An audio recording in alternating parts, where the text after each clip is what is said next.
the pleasure to present to you Dr. Martin Luther King, Jr.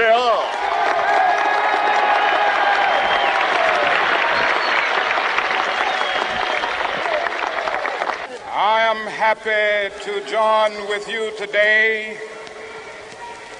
in what will go down in history as the greatest demonstration for freedom in the history of our nation.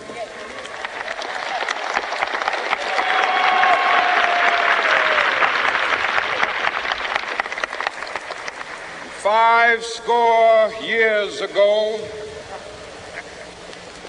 a great American in whose symbolic shadow we stand today signed the Emancipation Proclamation.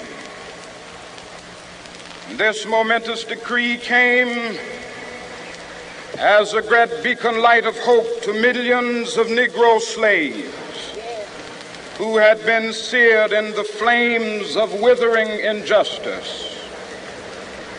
It came as a joyous daybreak to end the long night of their captivity. But 100 years later, the Negro still is not free. 100 years later,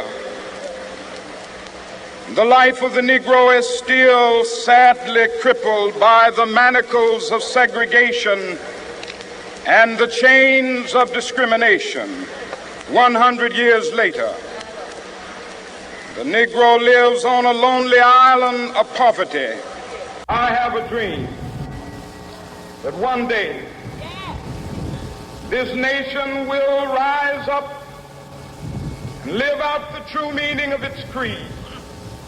We hold these truths to be self-evident, that all men are created equal.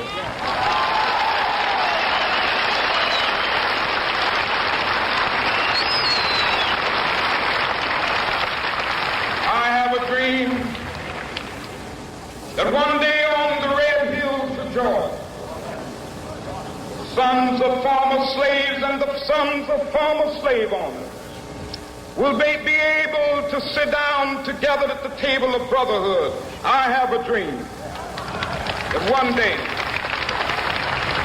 even the state of Mississippi, a state sweltering with the heat of injustice, sweltering with the heat of oppression, will be transformed into an oasis of freedom and justice. I have a dream. My poor little children will one day live in a nation where they will not be judged by the color of their skin, but by the content of their character. I have a dream today.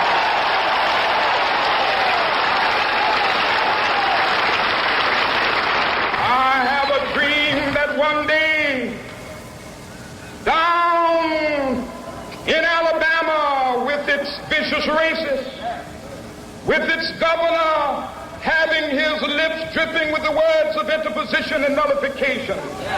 One day right there in Alabama, little black boys and black girls will be able to join hands with little white boys and white girls as sisters and brothers. I have a dream today.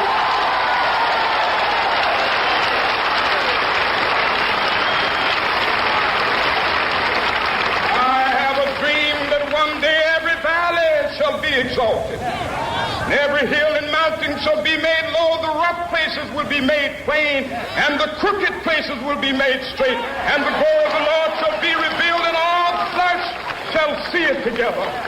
This is our hope. This is the faith that I go back to the South with. With this faith, we will be able to hew out of the mountain of despair a stone of hope. With this faith, we will be able to transform the jangling discords of our nation into a beautiful symphony of brotherhood. With this faith, we will be able to work together, to pray together, to struggle together, to go to jail together, to stand up for freedom together, knowing that we will be free one day.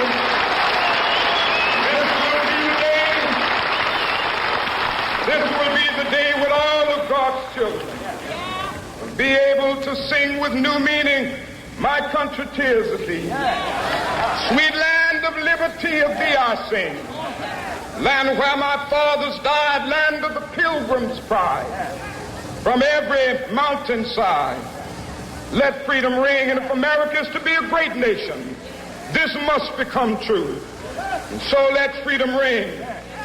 From the prodigious hilltops of New Hampshire, let freedom ring.